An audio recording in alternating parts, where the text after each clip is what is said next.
All right, you guys were looking at the main difference between these blocks. Now I'm going to show you real quick.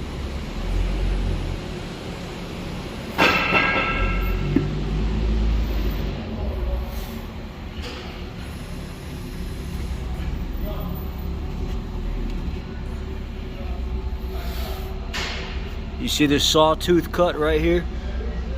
It opens up, I don't know, about a ½ inch deep right here. So what that is this jacket on the outside fills up with coolant. You can see the coolant down in there. Fills up and it comes through this sawtooth and it goes into the bottom of the cylinder head right here at this pinhole. I was pointing at the wrong spot. It's where the circle was. The new design, see how open it is all the way around? It only has a pinhole. The center is beefier without all that cut out of it, so it doesn't spill over into the cylinders anymore. It's a much better designed block.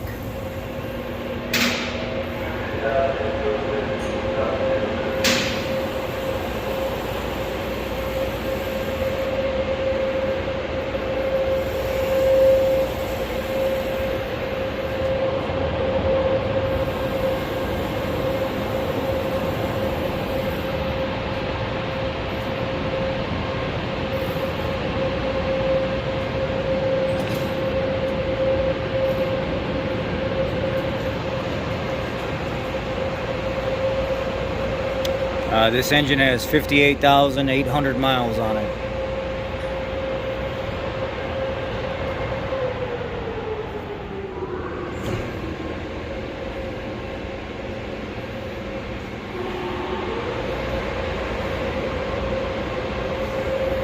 All right, let's get to disassembling the oil pan there, get it cleaned up in the steamer, get all new gaskets on it, put it over here, transfer the windage tray over, get the flywheel off of there, transfer it over to here, get the oil pump off, clean it all out, new gasket and stuff, transfer it over to here. I'll show you guys what it looks like when it's all done. All right, I'm gonna go home. I'm done for now. Throwing in the towel. Done. Anyway, I got the valves as clean as I could. I steamed them. Most of it came out in the steamer. So I don't want to get too crazy and start scraping stuff while it's still... I dropped the oil down on all the buckets and put them where they go. I let them soak over the weekend with oil around them. And yeah. I replaced the oil filter mounting oil filter cooler. The only reason I did that is because it did have residual oil all over it. So I was like, you know what, I'm not even going to chance it. Just give me a new one. Did have a little bit of moisture on the coolant. Well, what is this here? Would that be? That's not coolant, or is it the oil temperature? Oil temperature sensor. It did have a little residual moisture on that, and again, I don't want to chance it. You can reuse them, but it's in the provision. The technician can decide whether or not he wants to replace it. Well, I did. I replaced it. New O-ring on the oil separator. New O-ring for the thermostat housing. New O-ring for the coolant inlet for the side of the head, and then I'll pick it up Monday fresh, probably be done by noon, and noonish, 1 o'clock, and have all this back in the vehicle. So far I have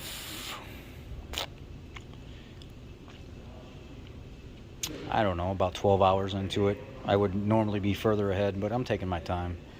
I'm not rushing this job. And the reason I say 12 hours because I ate up almost 2 hours earlier, so about 10 hours in, removing it, rebuilding everything, new block, resealing everything, cleaning everything, steaming everything. You know, parts chewed up about 2 hours of my time earlier waiting for parts, waiting for them to correct things. And then there's still a few things that I still need that I notice I don't have, so I'm going to have to fix all that on Monday. So about 10 hours so far to remove the engine, break the engine completely down, install half of the components already, and it should be about another, if I was slow and safe, about 5 or 6 hours into it, and I'll be good. go test drive it, take my time and stuff like that. I'm not in a rush for any of this. You know, I don't.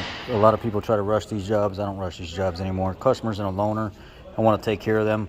I didn't have to go through and do the valve cleaning. I did it because I felt it was the right thing to do. I didn't have to go through and steam out the exhaust side. I felt it was the right thing to do. And then I took extra time to prep everything and make sure everything was perfect going back together. Normally you can just buzz through these without doing all that. You know, that takes time to do all that stuff.